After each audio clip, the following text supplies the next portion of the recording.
হযরত সাওবান রাদিয়াল্লাহু আনহু বলছেন, আমাকে দেখতে অত্যন্ত সুন্দর মানুষ তিনি ছিলেন। টানা টানা চোখ ছিল, টানা টানা চোখ ছিল, চোখের ভুরুগুলি কোঁকড়ানো ছিল, চুলগুলি অত্যন্ত কোঁকড়ানো। হাদিস শরীফের ভিতরে রাবীদের মধ্যে গণনা করা হতো সাওবানকে, উনি যখন তেল মাখতেন গড়িয়ে গড়িয়ে পড়তো। নবীজি যেমন ঘাড়ের পরে রুমাল রাখতেন, হযরতে সাওবান তেমন একটা রুমাল ব্যবহার করতেন।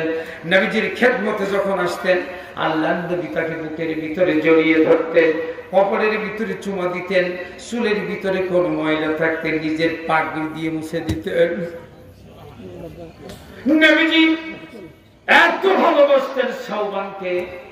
হযরতে সাওবানের নবীজি বলতেন, তোমার মুখটা শুকনো কেন, ঠোঁটটা শুষ্ক কেন, চুলগুলি এরকম আলথালু কেন?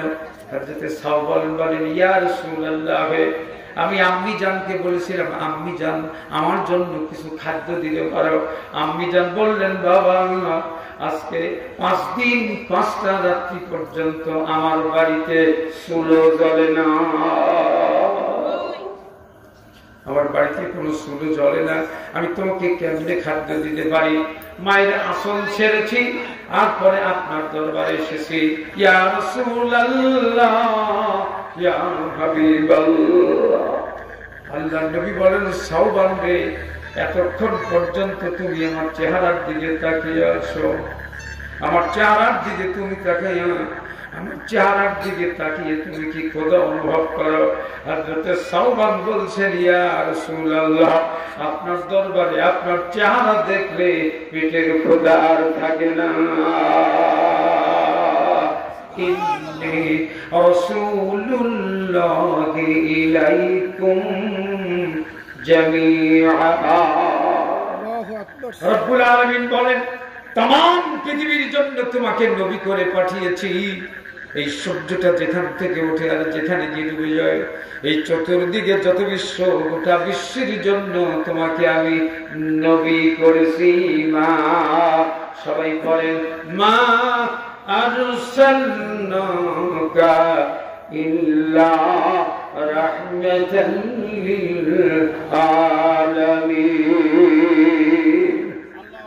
রব্বুল আলামিন হযরত সাওবান বলছেন, আমি কোন এক দূরদেশে আত্মীয় বাড়িতে গিয়েছিলাম, ঘোড়ার পিঠ থেকে যখন নামলাম, কে যেন ডেকে বলল, রে সাওবান, কোথায় তুমি গিয়েছো? আমার নবীজি আম্মা আয়েশা সিদ্দিকার হুজরার ভিতরে মাওলারে ডাকে, আর দুনিয়া তার ভালো লাগে না, মাওলার সান্নিধ্যে পৌঁছে যেতে চায়। সাওবান দৌড়ালেন, নবীজির খেদমতে হাজির হয়েছেন। হযরত সাওবান ডেকে ডেকে বলছেন, অপলক নেত্রে আমি তাকিয়েছিলাম, আম্মা জানা আয়েশা সিদ্দিকা পর্দাবৃত, পাশে একটা পাত্র দেখা যায়, পাত্রের ভিতরে ঠান্ডা পানি রয়েছে, ওই পানির ভিতরে বিশ্বনবী হাত দিয়ে আম্মা জানা আয়েশা সিদ্দিকা হাত দেন। আবার কখনো কখনো নেকড়া ভিজিয়ে রাসূলের কপালের পরে রাখেন, রাসূল তবুও ঘেমে যান। মৃত্যুর পূর্বক্ষণে বিশ্বনবীর পেশাবটা ওঠানামা করছে।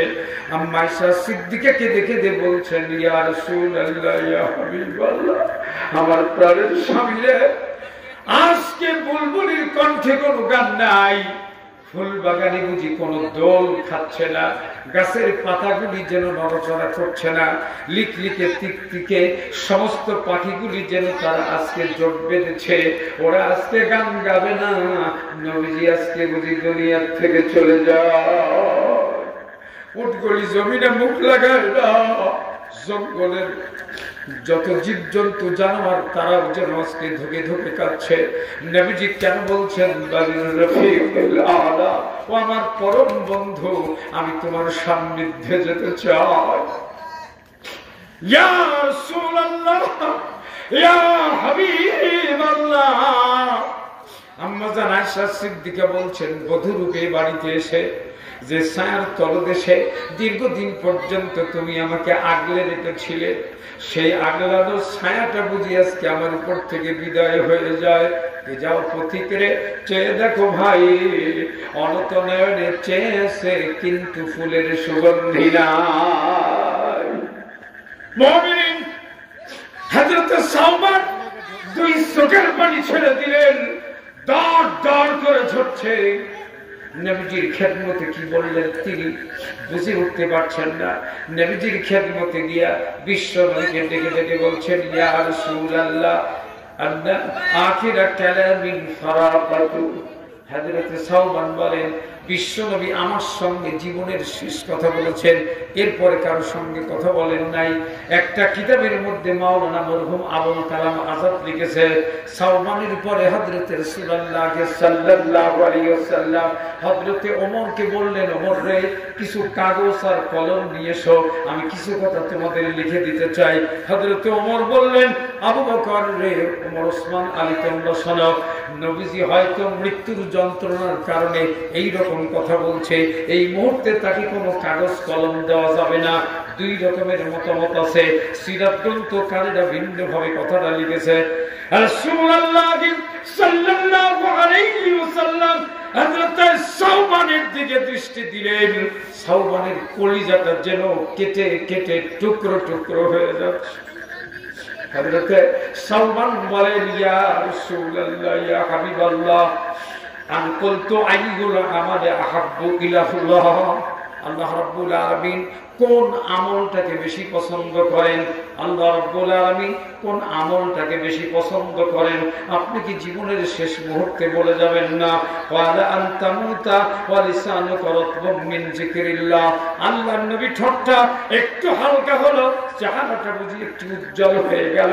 রাসূল পাক সাল্লাল্লাহু আলাইহি ওয়াসাল্লাম মিষ্টি হেসে হেসে সাওবানকে বললেন, সাওবান রে, আমার আল্লাহ তাআলা বলেন, পৃথিবীর কোন মানুষ মরণের পূর্বক্ষণে জবানের ভিতরে যদি মাওলা নামের জিকির থাকে, আমার আল্লাহ তার জন্য জান্নাত সাজিয়ে নিজেই দাঁড়িয়ে অপেক্ষা করে। জোরে বলি না আল্লাহু আকবার, আরো জোরে বলি সুবহানাল্লাহ। এই জন্য আবু দাউদ তার হাদিস শরীফে বলেছেন, মান ক্বালা সুবহানাল্লাহি বিহামদিহি ওয়া সুবহানাল্লাহিল আযীম হুত্তাত খাতায়া ওয়া হাত্তা যাবাদিল বাহরি। জোরে আল্লাহু আকবার বলুন, আরো জোরে আল্লাহু আকবার বলুন। আমার নবীজি বলেছেন, যে ব্যক্তি সৎ, তার পবিত্র জবান থেকে ঈমানের সাথে আমলের সাথে আল্লাহ রাব্বুল আলামিনের কোন বান্দা একই নয় ইখলাসের সাথে সে যদি সুবহানাল্লাহি বিহামদিহি ওয়া সুবহানাল্লাহিল আযীম তেলাওয়াত করে, আল্লাহ তার জিন্দেগীর সমস্ত গুনাহ মাফ করে দেন।